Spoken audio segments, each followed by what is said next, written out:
you have to watch every Martin Scorsese and Robert De Niro film.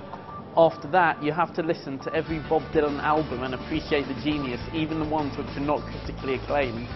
I think after that, you're definitely on your way to greatness. Becoming great is by constantly trying to achieve your potential and overcoming any tests, trials, or tribulations that you have in life. You have to understand other people in order to be great. Like, you can't just assume things and you can't judge people. I think small things, by appreciating people, by appreciating nature. My father's great because he gets along great with people. He's just, that's why he's also a very happy person. So there's a definition of greatness as someone who makes everybody else around him better. But I have no idea, like, how someone becomes like that. That's just, it's a mystery, I don't know. See, one of the things that bothers every human being, and I don't care how many people are out there are watching, you know, but every one of us is bothered by the fact we're not using our potential. We're not using our potential. Scientists say that we're using 2% of our potential. If you're using 3%, you're in the genius category. 97% wasted. That's an awful lot of greatness wasted.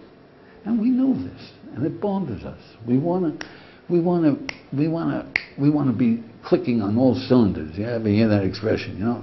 And there's times we have that feeling that everything is going well, you're connected, you're answering right, you're thinking right, you're just flowing, yeah? And it's a wonderful experience. It's usually an illusion. At least you're getting another 0.5% of your potential. Now, how in the world do you use your potential? So, one thing, my friend, is you got to know what your potential is. We have 48 ways to wisdom. That's in our tradition. That's in our heritage. It's yours, it's yours, it's your heritage. It comes from 3,500 years of Jewish wisdom. Look it up. Each one of them is good for another 2% of your potential. When the world at large discovers even a fraction of one of these, they make it a whole way of life. Did you ever hear of transcendental meditation?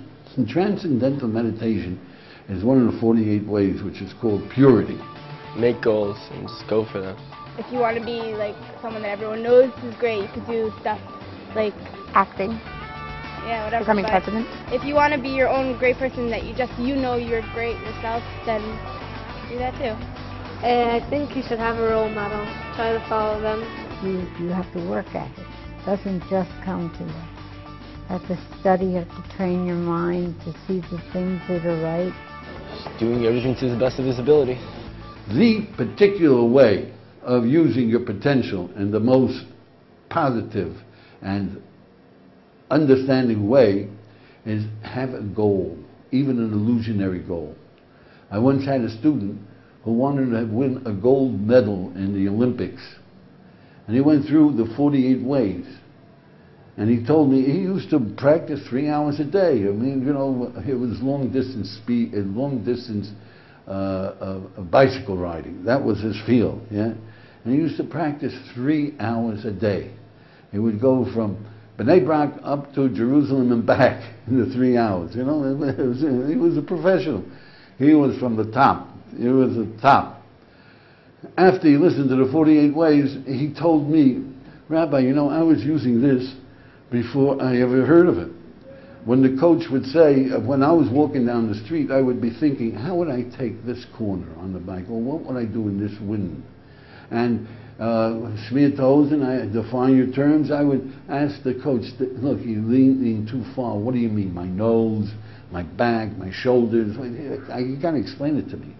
And Arichas Fasayim, saying it out loud, I would repeat these instructions to myself again and again. He went through all 48 ways because he wanted to win that gold medal. And we have wisdom in our souls, and he was using it to win gold. You can use it to win anything, but you gotta really want something. You want a goal. You gotta be driven. You can even be driven to make money. It's not worth it. You can be driven to help humanity. You know humanity needs help. It's worth it. You can get big numbers that way.